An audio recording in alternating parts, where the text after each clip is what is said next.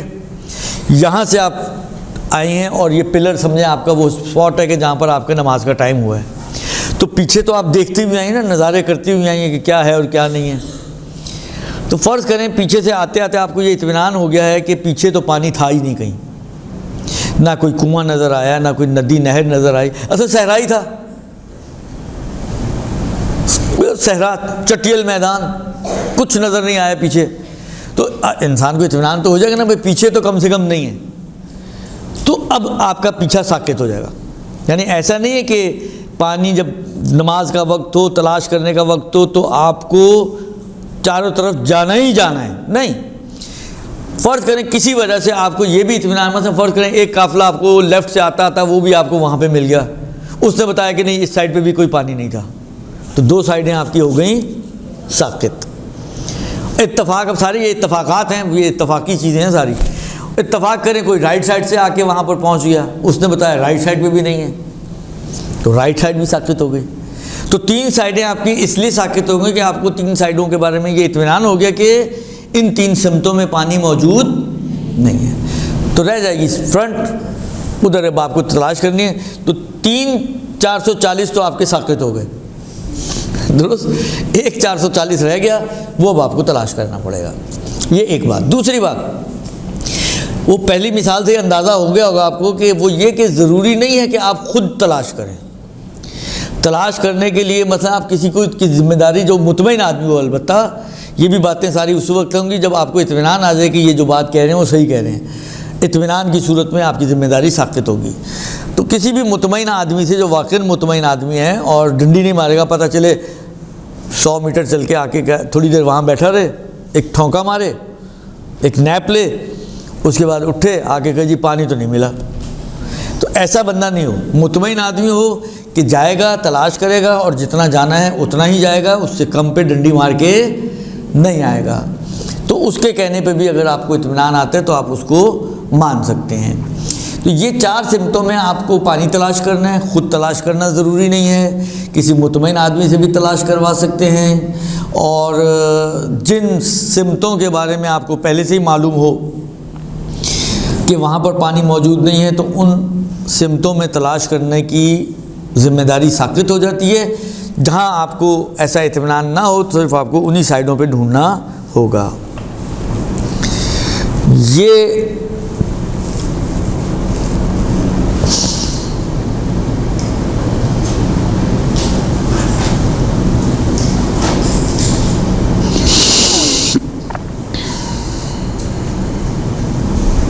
خوب. اگر فرض کریں آپ جب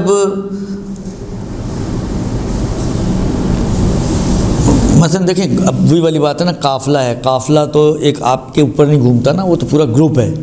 اگر فرض کریں جب یہ قافلہ رکا ہے اور سٹاپ انہوں نے لیا ہے, تو وہ موقع تھا کہ اب آپ کے لیے نماز کا وقت بہت تنگ ہو چکا ہے. اب آپ تلاش کریں تو نماز جائے, نماز پڑھیں تو تلاش جائے. تو کہتے ہیں کہ اگر اتنا وقت تنگ ہو چکا ہو کہ تلاش کرنا آپ کے لیے میسر نہ ہو, تو پھر آپ کے لیے تلاش کرنا جو ہے وہ ساقط ہو جائے گا. تلاش کرنا ساقط ہو جائے گا کہ اگر آپ کی نماز قضا ہو جاتی ہو تلاش کرنے کی وجہ سے. یا یہ کہ مثلا فرض کریں نہیں پہنچے تو آپ وقت پر ہیں, لیکن آپ جس جگہ پر ہم نے پڑاؤ ڈالا ہے وہ شہرت یافتہ جگہ ہے کہ یہاں پر لوٹ مار بڑی ہوتی ہے یا درندے بہت ہیں, وہ بالآخر اگر آپ چھوڑ کے جائیں گے آپ کا سامان ممکن ہے, سامان لے کے تو نہیں چلے گا نا انسان اتنا, یا گھر والوں کو لے کے تو نہیں جائے گا، آپ چھوڑ کے جائیں گے تو کوئی چور ڈاکو آ جائیں گے، یا مثلا فرض کریں کوئی درندہ ممکن ہے آ جائے، تو اس لیے آپ کا رکنا وہاں پر ضروری ہے، چھوڑ کے جانا آپ کے لیے ممکن نہیں ہے۔ تب بھی ولو وقت ہو بھی تب بھی آپ کے لیے جو تلاش کرنا ہے وہ ساقط ہو جائے گا، ٹھیک ہے۔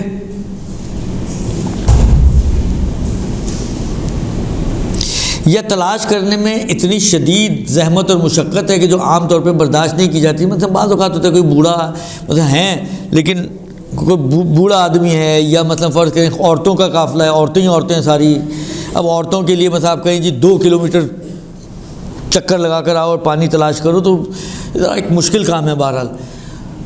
یا عورتوں میں بھی مثلا فرض کریں تھوڑی ایج والی عورتیں ہیں، یا کوئی بھی ایسی مثلا انسان سفر کرتے ہیں، مثلا 3 دن سے آپ سفر کر رہے ہیں، سفر کے بعد جسمانی کیفیت ایسی ہے کہ اب آپ کے اندر اتنی سکت ہی نہیں ہے کہ یعنی کرنا پڑے گا، تو وہی والی بات ہے، آپ اتنی زحمت اٹھانی پڑے گی کہ بالآخر جو ناقابل برداشت ہوتی ہے، جس کو ہم کیا کہتے ہیں، حرج بولتے ہیں۔ تو اگر آپ کے لیے تلاش کرنا حرجی ہو جائے یعنی ناقابل برداشت زحمت اور مشقت کا سبب بنے کہ جو عام طور پہ برداشت نہیں کرتے لوگ، تو اس صورت میں بھی آپ کے لیے پانی کو تلاش کرنا ساقط ہو جائے گا۔ اس کے بعد فرماتے ہیں کہ جس کو تلاش کرنا چاہیے تھا پانی، اگر وہ پانی کو تلاش کیے بغیر تیمم کر کے نماز پڑھ لے، ٹھیک ہے، اگر جس کو پانی تلاش کرنا چاہیے تھا پانی کو تلاش کیے بغیر اس نے تیمم کر کے نماز پڑھ لی اور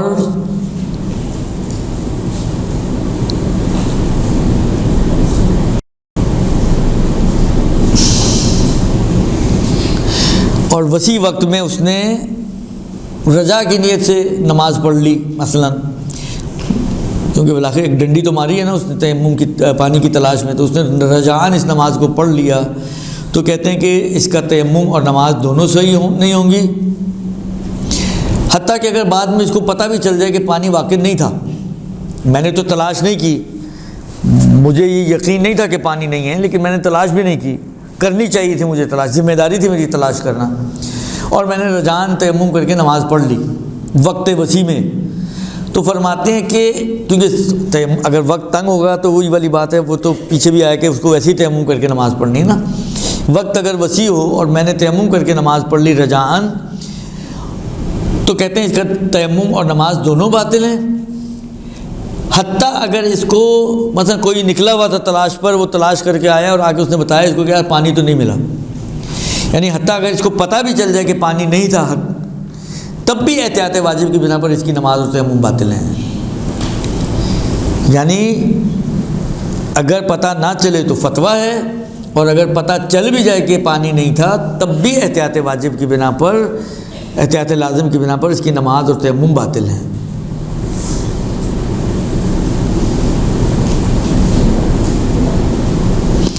خوب اسی طرح فرماتے ہیں کہ اگر اس کے پاس جو پانی ہے وہ صرف غصبی پانی ہو، جس کے اندر تصرف کرنا اس کے لیے جائز نہ ہو، تو ایسی صورت میں اس پر وضو واجب نہیں ہے اور تیمم کرے گا، اور یہ جو پانی موجود بھی ہے یہ موجود ہونا اس کا نہ ہونے کے برابر ہے، اس لیے کہ تصرف تو کر ہی نہیں سکتا نا غصبی ہونے کی وجہ سے، تو اس کا ہونا نہ ہونا برابر ہے، جب ہونا اور نہ ہونا برابر ہو گئے تو کھانا نہ ہونے کی طرح ہو گیا، جب نہ ہونے کی طرح ہو گیا تو اس کو تیمم کرنا ہوگا اور وضو اس کی ذمہ داری نہیں رہے گی۔ یہ ہے پہلا مورد کہ جہاں پر اس کو تیمم کرنا ضروری ہے۔ ایک دوسرا مورد، پانی موجود ہے لیکن اس شخص کے لیے اس پانی تک پہنچنا ممکن نہیں ہے۔ کیوں نہیں ہے ممکن؟ کہتے ہیں مثلا فرض کریں اس لیے کہ یا تو یہ بوڑھا ہے اور بڑھاپے کی وجہ سے مثلا وہاں تک چل کے نہیں جا سکتا، جس مثال اگر آپ کو سمجھاؤں، مثلا فرض کریں کہ جس طرح بعض اوقات ہوتا ہے ایک انسان ہے بوڑھا ہے یا بیمار ہے یا دونوں ہی ہیں، بوڑھا بھی ہے اور بیمار بھی ہے، تو نارملی مثلا فرض کریں اپنے کمرے میں تقریباً سارا دن بستر پہ ہی گزارتا ہے، پاس ہی واش روم ہے، جاتا ہے، اب پانی وہاں پہ موجود نہیں ہے، لیکن اس کو یہ پتہ ہے کہ ایسا نہیں کہ گھر میں ہی نہیں ہوگا، لیکن مثلا دوسرے کمرے سے جا کے پانی لانا اس کے لیے مشکل کام ہے، تو پانی ہے لیکن یہ پانی تک نہیں پہنچ سکتا، بڑھاپے کی وجہ سے، بیماری کی وجہ سے، فالج ہے، لیٹا ہوا ہے بستر پہ، آج کوئی گھر میں بھی نہیں ہے، حتیٰ پانی سامنے پڑا ہوا ہے، اتنا بھی فاصلہ ہو، جب اتر ہی نہیں سکتا تو اب وہ اتنا لمبا تو ہاتھ نہیں ہے کہ وہاں سے ہاتھ لمبا کرے اور لے آئے، تو پانی ہے لیکن اس تک اس کی رسائی نہیں ہے، پہنچ نہیں پا رہا، تو اس صورت میں بھی کہتے ہیں کہ اس کو تیمم کرنا ہوگا۔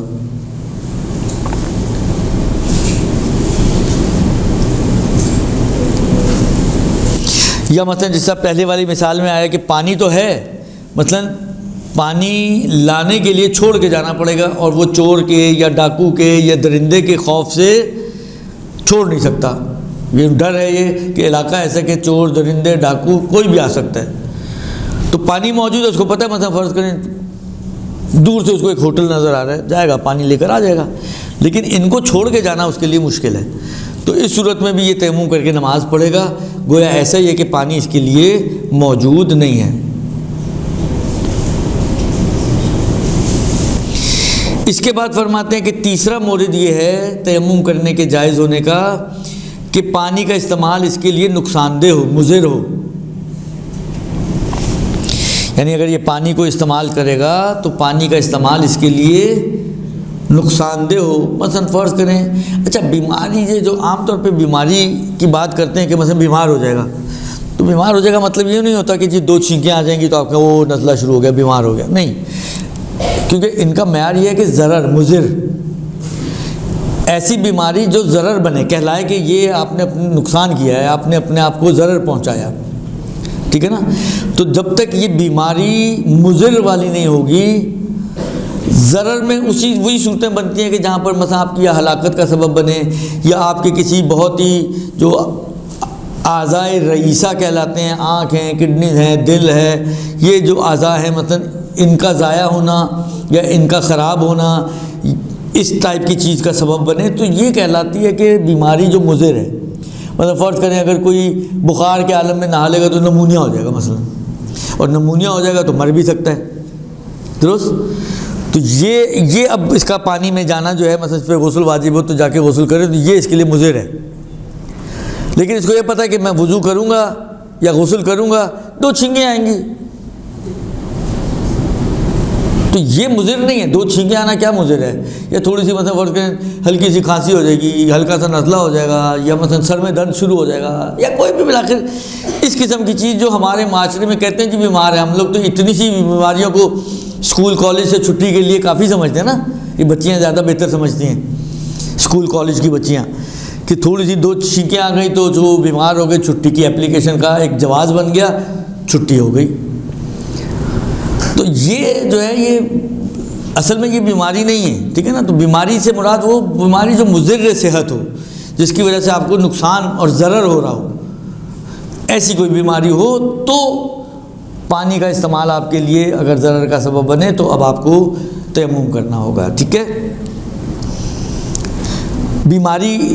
وجود میں آ جائیں، بیمار ہو جائیں گے، ہیں نہیں لیکن ہو جائیں گے، یا جو ابھی بیمار تو ہیں لیکن بیماری آپ کی بڑھ جائے گی، کھنچ جائے گی، علاج مشکل ہو جائے گا، یہ ساری چیزیں شامل ہوتی ہیں کہ ان ساری صورتوں کی بعد اگر کوئی بھی ان میں سے ایک چیز ہے، مثلا بیماری نہیں ہے، ہو جائے گی، بیماری ہے کھنچ جائے گی، بیماری ہے مثلا شدت اختیار کر لے گی، تو ان ساری صورتوں میں کہتے ہیں کہ اس کے لیے جائز ہو جائے گا کہ یہ تیمم کرے، اور وضو اس کے اوپر سے یا غسل اس کے اوپر سے ساقط ہو جائے گا۔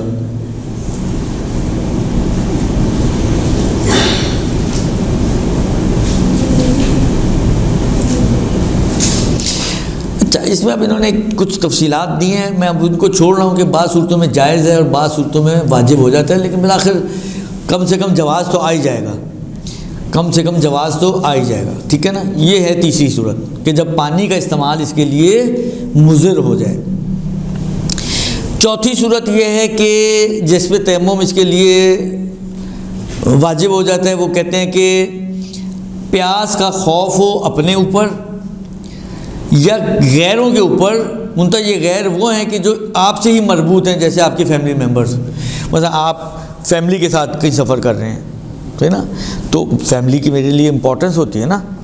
تو میں یا پیاسا رہ جاؤں گا یا میرا بیوی بچے پیاسا رہ جائیں گے، یا میرے ساتھ جو ملازم ہے بالآخر وہ بھی آپ سے مربوط ہے، اس وقت آپ کی ذمہ داری ہے، آپ کی ذمہ داری پہ نکلا ہوا ہے مثلا وہ، کیونکہ وہ آپ کا ملازم ہے، غلام ہے، جو بھی ہے بہرحال۔ تو یا مثلا حتیٰ اگر آپ حیوانات کے اوپر جا رہے ہیں تو وہ سواری کے جانور بھی آپ کی ذمہ داری ہیں۔ ان میں سے کسی کے بھی پیاسے رہنے کا خوف ہو کہ میں نے اگر پانی استعمال کر لیا پینے وینے کے لیے، وضو وغیرہ کے لیے یا غسل کے لیے، تو وضو اور غسل تو ہو جائے گا، لیکن یا ابھی یا مثلا ابھی تھوڑا آگے جائیں گے پیاس لگے گی، پانی نہیں ہوگا، کیونکہ اندازہ ہے کہ مثلا یہ ایسے صحرا سے آپ گزریں کہ جہاں دور دور تک پانی نہیں ہے مثلا، تو پانی آپ جس کو کہیں پھونک پھونک کے استعمال کر رہے ہیں، بچا بچا کے استعمال کر رہے ہیں، تو اگر اس کو آپ نے ایک دم وضو یا غسل میں استعمال کر لیا تو آگے آپ خود یا آپ کے متعلقین میں سے کوئی پیاسا رہ جائے گا، تو اس صورت میں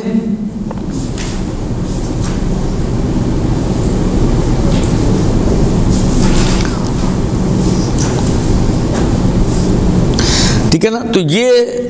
وہ دائرے ہیں، وہ افراد ہیں جن کا میں نے تذکرہ کیا، چاہے انسان ہو چاہے غیر انسان ہو، مثلا حیوانات، مثلا آپ کا کوئی پیٹ جانور ہے جس کو آپ ساتھ لے کے جا رہے ہیں، سواری کا نہیں ہے لیکن پیٹ ہے آپ کا، آپ ساتھ لے کے گئے ہیں، تو اس کے اوپر ایک تو یہ کہ پیسہ بھی خرچ کیا ہوا ہوتا ہے، پیٹس کے اوپر پیسہ اچھا خاصا خرچ ہوتا ہے ان کی دیکھ بھال کے لیے، اور ان کی ویکسین اور الا اور بلا اور کیا کیا چیزیں جو بھی ان کے کھانا پینا وغیرہ، تو اس کے اوپر آپ کا یعنی اس کی آپ کے لیے اہمیت ہے اور آپ اس کے لیے اہتمام کرتے ہیں، تو وہ بھی اس میں شامل ہو جاتے ہیں۔ تو ان صورتوں میں آپ کے لیے تیمم کرنا واجب ہو جائے گا اور پانی کو بچا کے رکھنا ہوگا ان پیاسوں کے لیے۔ لیکن اگر کسی ایسے کی پیاس کا خوف ہو کہ جو آپ سے اس طرح سے مربوط نہیں ہے کہ اس کی یعنی زندگی جو ہے آپ کے لیے اہمیت رکھتی ہو اتنی، ٹھیک ہے نا، وہ آپ سے ربط نہیں رکھتا، جیسے مثلا فرض کریں آپ گزر رہے ہیں، کوئی اور گزر رہا ہے پاس سے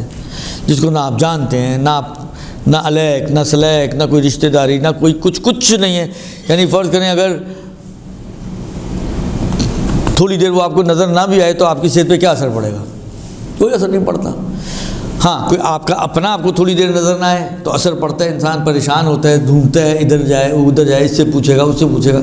تو اگر کسی ایسے کی پیاس کا خوف ہو کہ جس کو جو آپ سے مربوط نہ ہو، جس کے امور آپ کے لیے اتنی اہمیت کے حامل نہ ہو، لیکن اس کی جان بچانا مثلا فرض کریں واجب و شرعن، جیسے کوئی عام مسلمان ہو جس کا آپ سے کوئی تعلق نہیں ہے، لیکن کیونکہ مسلمان ہے اور مسلمان کی جان بچانا واجب ہے، تو اس کی جان بچانا اگرچہ اس کے امور آپ سے مربوط نہیں ہیں، اگرچہ آپ کے لیے اس کے امور کی کوئی خاص اہمیت نہیں ہے، لیکن کیونکہ شرعاً اس کی جان بچانا واجب ہے، ایک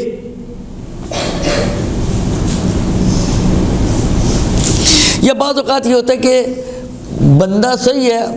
آپ کے لیے کوئی بہت زیادہ اس کی جان کی اہمیت نہیں ہے، لیکن اہمیت نہیں، اس کے امور کی اہمیت نہیں ہے، لیکن بندہ ایسا ہے کہ اگر وہ جائے گا تو اس کے مرنے کی وجہ سے آپ حرج میں آ جائیں گے، مثلا آپ کے لیے زحمت تو مشقت شدید کا سبب یہ بنے گا۔ بعض اوقات ہوتا ہے یہ زحمت اور مشقت ضروری کہ آپ کے کوئی کام اس سے وابستہ ہے، بلکہ زحمت اور مشقت ممکن ہے اس اعتبار سے کہ آپ ایک دم مثلا ڈپریشن میں چلے جائیں گے اور آپ ایک دم جو ہے جس کو شوق میں چلے جائیں گے، کوما میں جا سکتے ہیں، آپ یہ ساری زحمتیں اور مشقتیں۔ تو ان صورتوں میں بھی کہتے ہیں کہ اس کے لیے آپ کے لیے جائز ہو جائے گا کہ آپ پانی کو رکھ لیں اور تیمم کر کے نماز پڑھیں، ٹھیک ہے جی۔ یہ ہو گئی جناب علی چوتھی صورت۔ پانچویں صورت کہتے ہیں اگر وضو یا غسل کرنے میں، خود وضو اور غسل کرنے میں اس حد تک زحمت اور مشقت کا سامنا کرنا پڑے کہ جس کو عام طور پر برداشت کرنا نہیں کیا جاتا، لوگ عام طور پہ اتنی زحمت برداشت نہیں کرتے، مثلا ایک وضو کے لیے، ٹھیک ہے نا، چاہے مثلا فرض کریں پانی حاصل کرنے کے لیے، مثلا فرض کریں پانی نہیں ہے لیکن آپ کو کنواں کھود کے پانی نکالنا پڑے گا، اب ایک وضو کے لیے کنواں کھودنے کی زحمت کہ آپ کہاں تک کھودیں، کہاں پانی ملے، کہاں پانی نکلے، کون برداشت کرتا ہے بھیا؟ کوئی بھی برداشت نہیں کرتا، کیونکہ دیکھیں ایک مرتبہ تو وہی والی بات ہے، آپ تو سفر میں ہے نا، فرض ہمارا مثلا یہ چل رہا ہے کہ مثلا آپ سفر میں ہیں، کیونکہ گھر میں ہیں تو گھر میں تو آپ کے پاس کنویں نہیں کھودنے پڑتے انسان کو، لیکن اب وہی والی بات ہے، ایک آپ کے پاس اول تو یہ کہ وہی والی بات ہے، سفر میں کوئی آپ کے پاس ایسا کوئی وسیلہ ہو جس کے ذریعے آپ کھدائی کر سکیں. کوئی کہے آپ کی اپنی بالوں سے پن نکالو اور کھدائی شروع کرو، تو یہ تو بالآخر ایک تکلیف مالا یطاق والی بات ہو جائے گی نا، ایک محال کی تکلیف دی جا رہی ہے. لیکن فرض کریں تھوڑی دیر کے لیے آپ کے پاس کوئی پھاوڑا ہے، کوئی کدال ہے، کوئی اس ٹائپ کی چیز ہے جسے آپ کھود سکتے ہیں، تب بھی ایک وضو کے لیے اتنی زحمت، کھودنا کوئی آسان کام تو نہیں ہوتا پانی کنواں، تو وہ چاہے پانی کو حاصل کرنے کے لیے، یا مطلب فرض کریں وہی والی بات ہے کہیں پہاڑ پہ چڑھ کے پانی لانا پڑے، اور پہاڑ پہ چڑھنا آپ کے لیے بہت ہی زحمت اور مشقت شدید کا سبب بن جائے، تو چاہے پانی کا حاصل کرنا موقوف ہو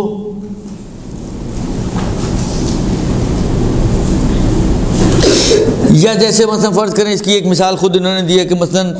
پانی کا حاصل کرنا جو ہے وہ حرج پر موقوف ہو جائے، یعنی اس حرجی ہو جائے کہ مثلا فرض کریں آپ کو کسی ایسے بندے سے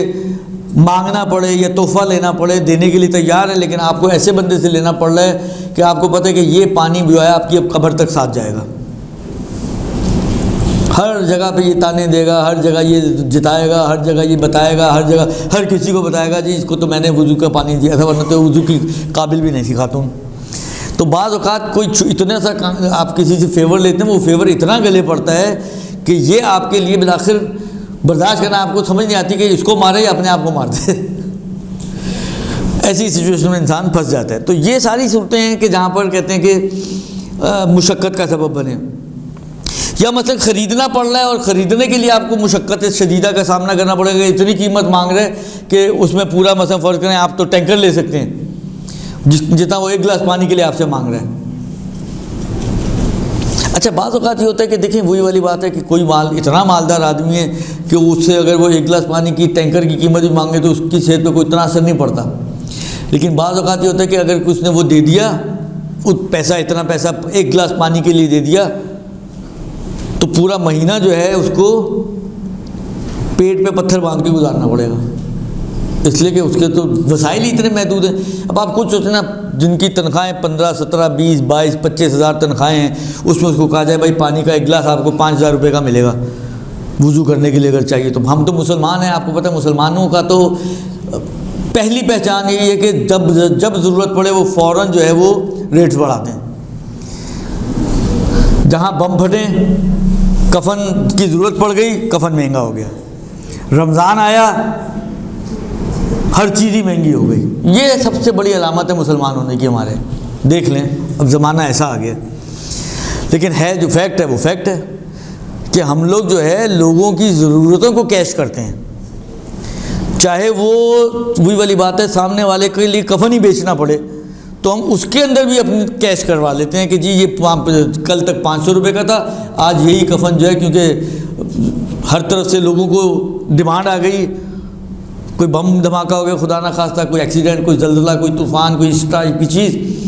اب آپ کو وہ 500 والا کفن ہو گیا. ایک صفر ہی تو بڑھایا ہے، صفر کی تو اتنا کوئی اہمیت ہی نہیں ہوتی، بس وہی بڑھایا ہے. خلاصہ کلام یہ کہ یہ بھی کوئی ایسا ہی ہے، پانی یہ ایک گلاس پانی کہتے ہیں 5,000 دے دو لے لو. اب یہ 5,000 دینے کو تو دے دے، لیکن دینے کے بعد یہ کرے گا کیا؟ مہینہ کیسے گزارے گا؟ زندگی کیسے گزارے گا؟ اس کے لیے حرج کا سبب بن جائے تو کہتے ہیں اس کے اوپر پانی نہ خریدے، تیمم کر کے نماز پڑھ لے. درست؟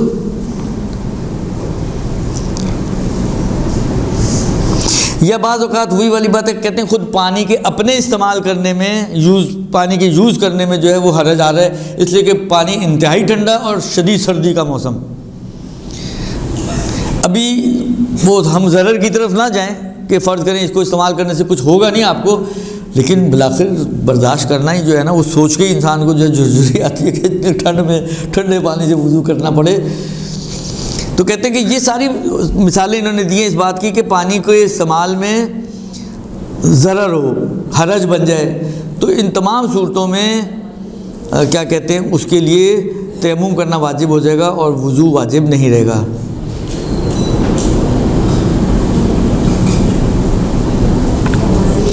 یہ تقریباً ہو گئی، اللہ آپ کو نیکی دے، 5ویں صورت ہے نا اس میں.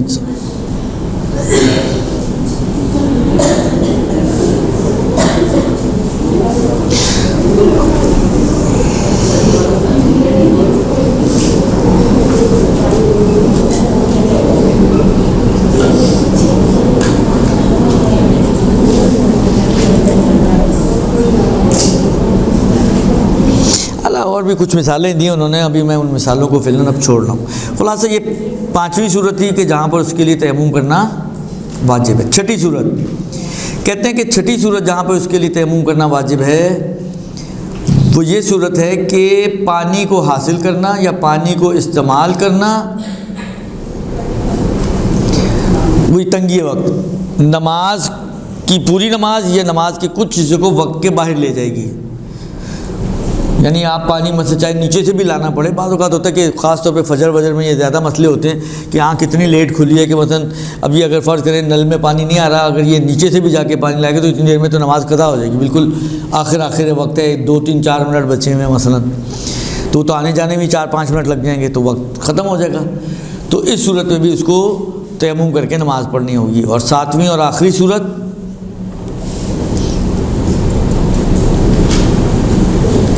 کہ اگر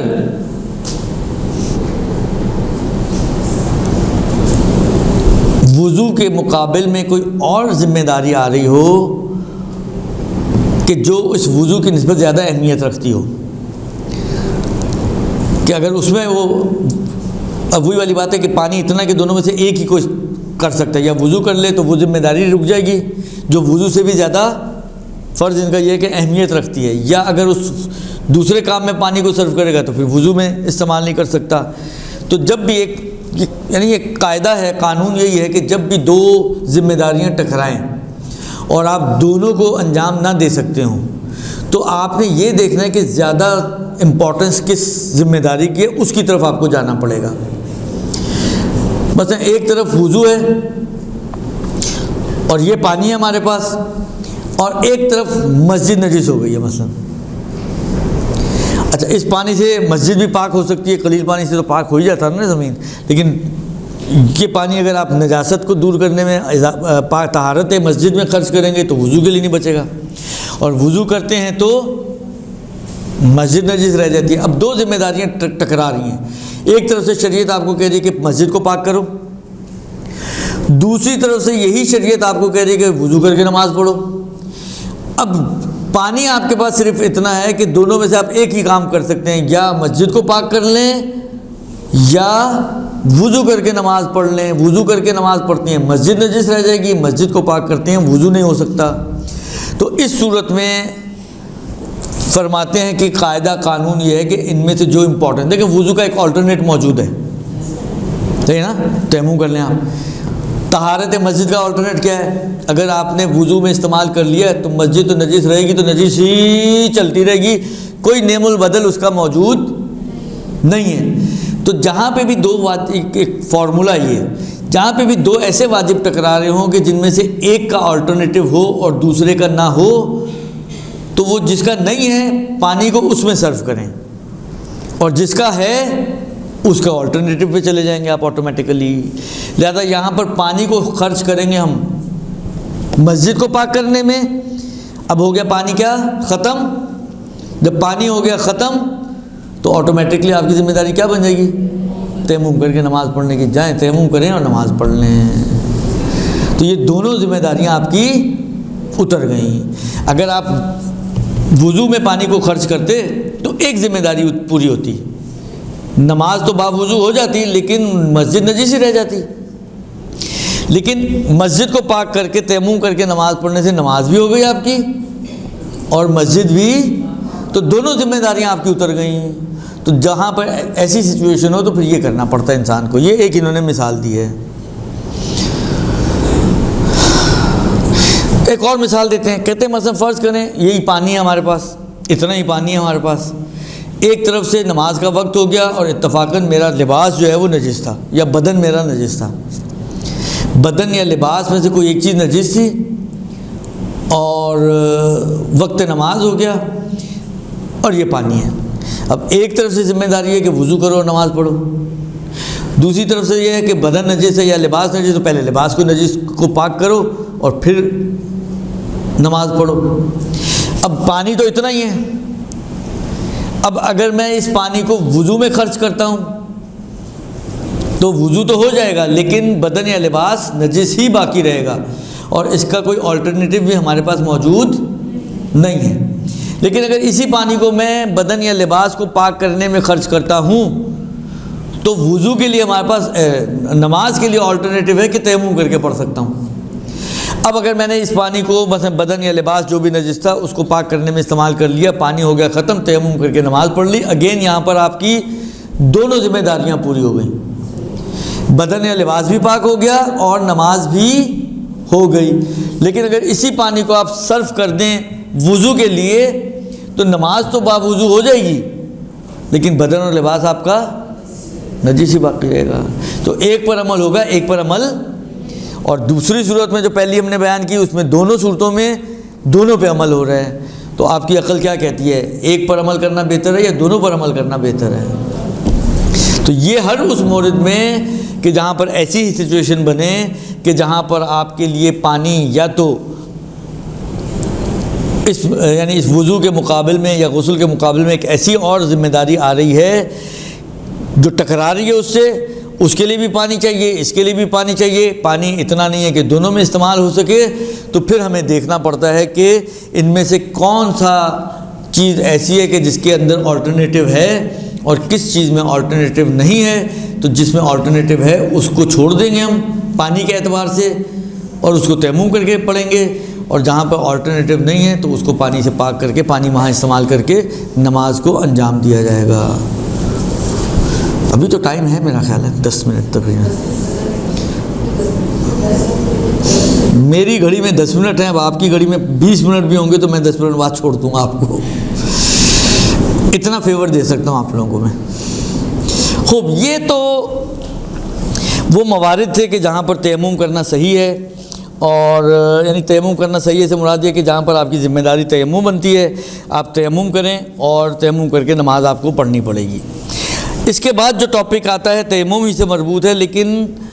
اس اعتبار سے کہ تیمم چلیں کرنا ہے، کس چیز پہ تیمم کیا جائے، وہ کون کون سی چیزیں ہیں کہ جن پر تیمم کرنا صحیح ہے۔ کہتے ہیں کہ جب پانی والی طہارت آپ کے لیے پاسبل نہ ہو تو تیمم آپ کریں گے، وہی جو میں نے آپ کو کہا کہ ان کا نظریہ وہی وجہ عرض والا ہے، مطلق وجہ عرض، ہر اس چیز پر کہ جو زمین کہلائے، ٹھیک ہے نا، چاہے وہ مٹی ہو، ڈھیلا ہو، پتھر ہو، ریت یعنی بجری ریت ویت ٹائپ کی چیز ہو، ان میں سے کسی بھی چیز کے اوپر آپ تیمم کر سکتے ہیں۔ اسی زمین کے پارٹس میں سے ایک پارٹ ہے چونا، نوعاً اگر آپ اردو توضیح دیکھیں گے تو جپسم، چونا اور جپسم یہ دونوں البتہ چونے کی قسمیں ہیں، لیکن شاید کوالٹی وائز دونوں میں فرق ہوتا ہے۔ خلاصہ چونا چاہے کوئی بھی کوالٹی والا ہو تو چونے کے اوپر بھی تیمم ہو سکتا ہے، اس لیے کہ وہ بھی زمین کا حصہ ہے۔ اسی طرح اچھا یہ ایک اختلاف ہے تھوڑا فقہ میں، لیکن آغا سیستانی کے اعتبار سے آغا خوئی کی احتیاط تھی، وہ منع کرتے تھے کہ مثلا اگر یہی چونا پکا دیا جائے تو پکے ہوئے چونے کے اوپر تیمم ہو سکتا ہے یا نہیں ہو سکتا۔ آغا خوئی منع کرتے تھے، لیکن آغا سیستانی کہتے ہیں کہ چونا پکا ہوا بھی ہو تب بھی اس کے اوپر تیمم ہو سکتا ہے۔ اسی طرح اینٹ اور ٹھیکریاں جو ہوتی ہیں، مثلا جو مٹکے وٹکے والی جو پتھر ہوتا ہے اس کا، ان کے اوپر بھی تیمم ہو سکتا ہے۔ وہی والی بات ہے، یہ کچے ہوں یا پکے ہوں، دونوں صورتوں میں ان پہ تیمم ہو سکتا ہے۔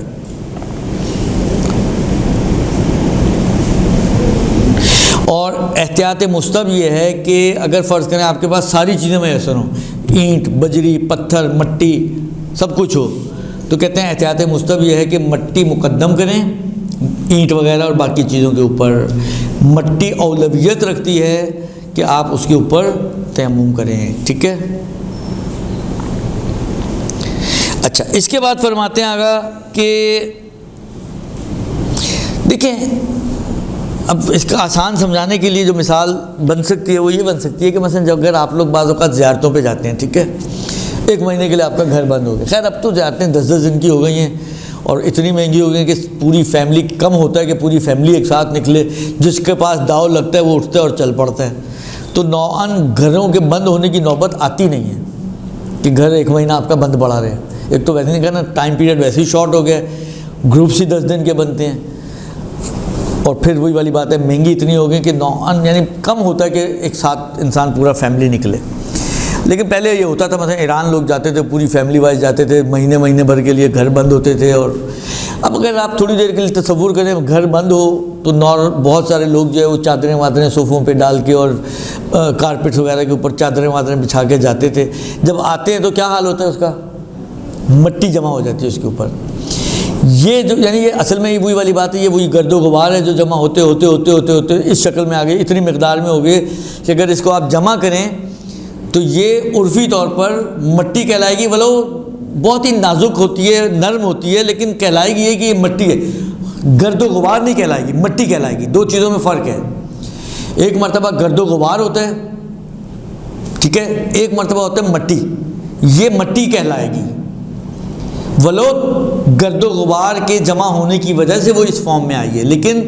اس وقت جس فارم میں ہے عرفاً یہ کہلائے گی کہ یہ مٹی ہے، ولو نرم مٹی ہے لیکن ہے مٹی. تو اس پہ بھی تیمم آغا سیستانی کے حساب سے ہو سکتا ہے، اور اختیاراً بھی ہو سکتا ہے. یعنی آپ کے پاس دوسری مٹی جو نارمل مٹی ہوتی ہے وہ بھی پڑی ہوئی اور اینٹیں پتھر سب کچھ آپ سب کو چھوڑ کے اس پہ کر لیں تو بھی ہو سکتا ہے. یعنی آغا سیستانی کے حساب سے یہ جو گرد و غبار جمع ہونے کی صورت میں نرم مٹی ہے. مثلا کارپیٹ اٹھائیں، کچھ عرصے بعد اس کارپیٹ کو اٹھائیں گے اگر آپ، تو حالانکہ یہ تو شاید چپکا ہوا ہے، لیکن اگر چپکا ہوا نہ ہو تو اس کے نیچے اچھی خاصی، یعنی اگر آپ جھاڑو پھیریں تو اچھی خاصی مٹی جمع ہو جاتی ہے. تو وہ بھی عام طور پر اتنی ہوتی ہے کہ کہلائے کہ نرم مٹی ہے. حالانکہ وہی گرد کی شکل میں ہی جمع ہوتے وہ نرم مٹی کی شکل اختیار کر لیتی ہے. تو اس میں بھی تیمم آغا سیستانی کے نظریے کے حساب سے صحیح ہے. اس کے بعد فرماتے ہیں کہ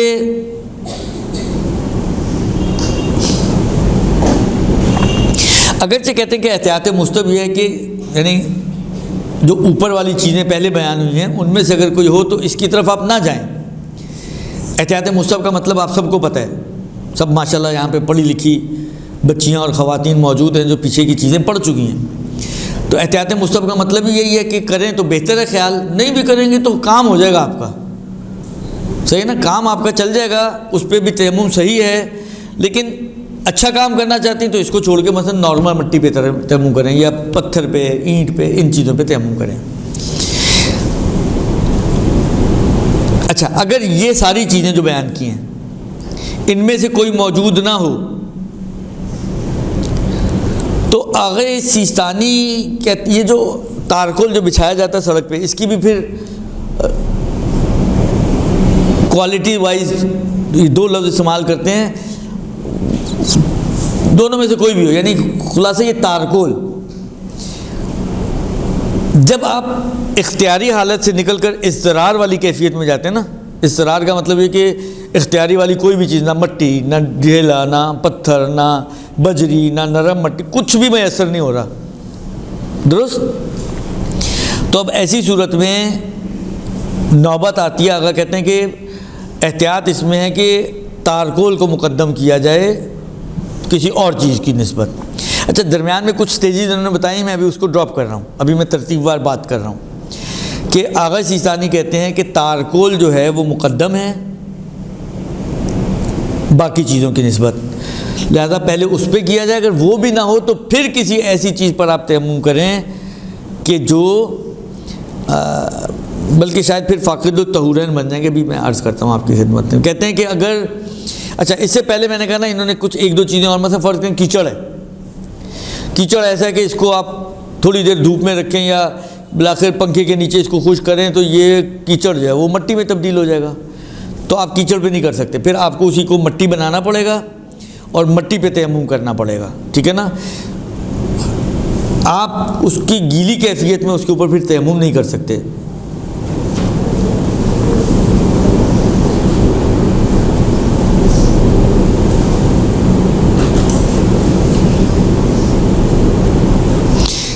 ہاں،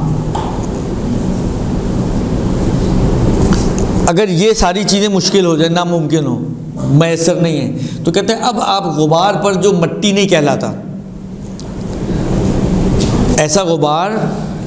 مثلا بعض اوقات وہی والی بات ہے فریج کے اوپر، کپڑے کے اوپر، کارپیٹ کے نیچے، یا بعض اوقات کوئی ایسے ایریاز ہوتے ہیں جہاں پر کم انسان کی نظر جاتی ہے، تو وہاں پہ نسبتاً وہ مٹی کی کیفیت بھی نہیں ہوئی لیکن غبار ہے، تو غبار کے اوپر بھی آپ تیمم کر سکتے ہیں اگر اوپر والی کوئی چیز میسر نہ ہو تو۔ اور اس کے بعد فرماتے ہیں کہ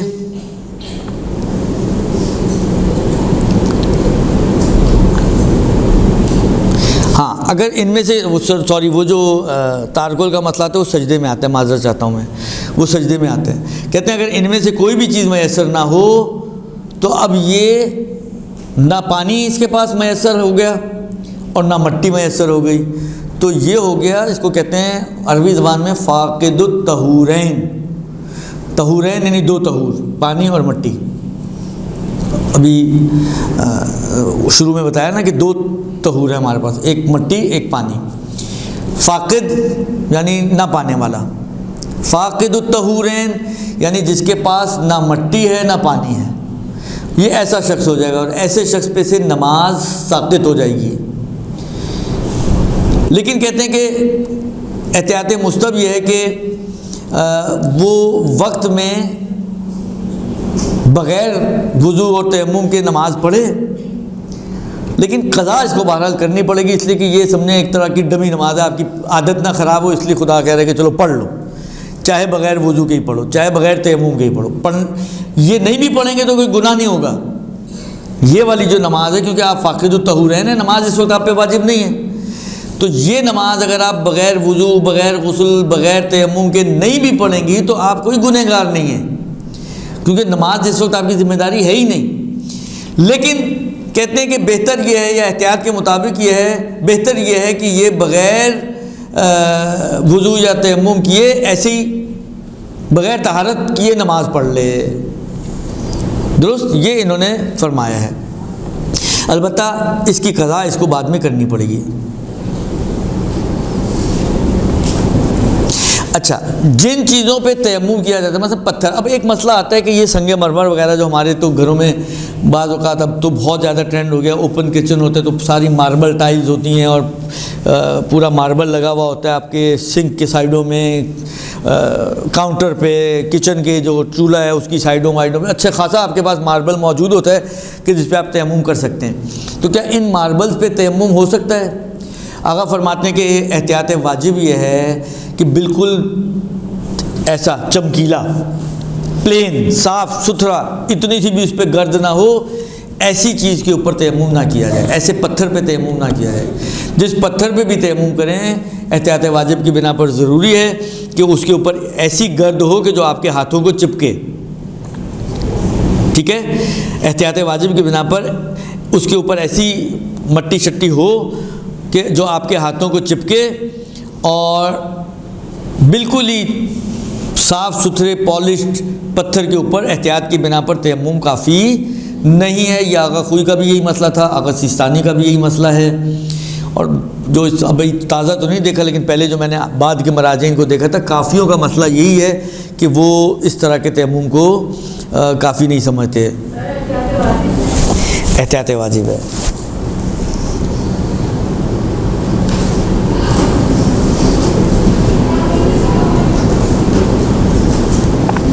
اچھا، اب انشاءاللہ آج کی تو گفتگو ہماری ختم ہو گئی، اگلے ہفتے اس کی تیمم کرنے کا ایک طریقہ صرف باقی بچا ہے، تو کچھ مسائل وہ بیان کر کے پھر انشاءاللہ ہمارا میرا خیال یہ کہ نماز کا ٹاپک جو ہے وہ سٹارٹ ہوگا۔ صلی اللہ علیہ وآلہ وسلم۔